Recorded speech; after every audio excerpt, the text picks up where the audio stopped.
মুসার নামে যে লোকটা আমারে দর্শন করছে। ব্রাহ্মণবাড়িয়ার নবীনগর উপজেলায় এক বিধবা নারীকে গণধর্ষণের অভিযোগ উঠেছে।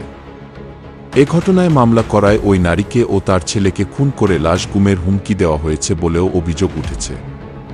জানা যায়, গত 4 এপ্রিল রাতে জিনতপুর ইউনিয়নের বাঙ্গরা নয়াপাড়ায় একা থাকা অবস্থায় মুছা মিয়া ও তার 2 সহযোগী কামাল মিয়া ও হৃদয় মিয়া মিলে ওই বিধবা নারীকে ধর্ষণ করে। 8টা বাজে আমি তখন বাড়িতে ছিলাম, আমার ছেলে বাড়িতে ছিল না, আমি ঘরের ভিতরে আসছিলাম, আমি বাথরুমে গেছি।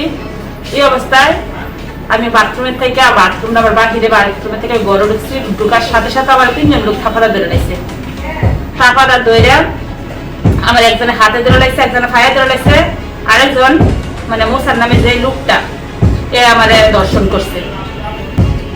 আমি আলগা বাড়ির ভিতরে থাকি, আমার পাশাপাশি কোনো বাড়ি নাই, আমার বাড়িটা বাউন্ডারি করা। তখন এরা করছে কি, এরা কাছে এরা গেছে গা।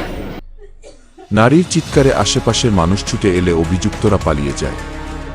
আহত অবস্থায় তাকে ব্রাহ্মণবাড়িয়া সদর হাসপাতালে ভর্তি করা হয়। এরপর 10 এপ্রিল ব্রাহ্মণবাড়িয়া নারী ও শিশু নির্যাতন দমন ট্রাইব্যুনালে 3 অভিযুক্তের বিরুদ্ধে মামলা করেন ভুক্তভোগী নারী। আদালত নবীনগর থানাকে তদন্তের নির্দেশ দিলেও অভিযোগ উঠেছে মামলা তুলে নেওয়ার জন্য নবীনগর উপজেলা যুবদলের সদস্য সচিব আবু কাউসার আহমেদ চাপ দিচ্ছেন। এই অভিযোগের ভিত্তিতে 14 এপ্রিল রাতে আবু কাউসারের বিরুদ্ধে নবীনগর থানায় লিখিত অভিযোগও দায়ের করা হয়েছে।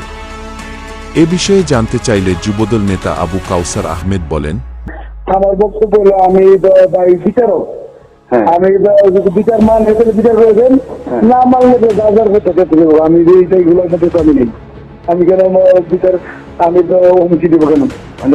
এরা আমার কাছে আইসে বিচার করার জন্য, আমি চাইছি এরা আইছিল আমার কাছে, বলো ভাই আপনি বিয়া জাতি করাইছেন, তা আমি বিয়া জাতি করার জন্য আমার আমি দেখছি এরা দর্শন করতে, বা আমি কি জানি আমি ধরছি, আমি কিভাবে আপনি এটা শেষ করে দিন।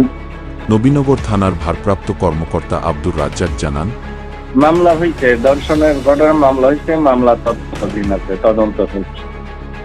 ব্রাহ্মণবাড়িয়া থেকে আহসানুল হক নয়নের পাঠানো তথ্যচিত্রে নিউজ ডেস্ক, বাংলাদেশ আমার।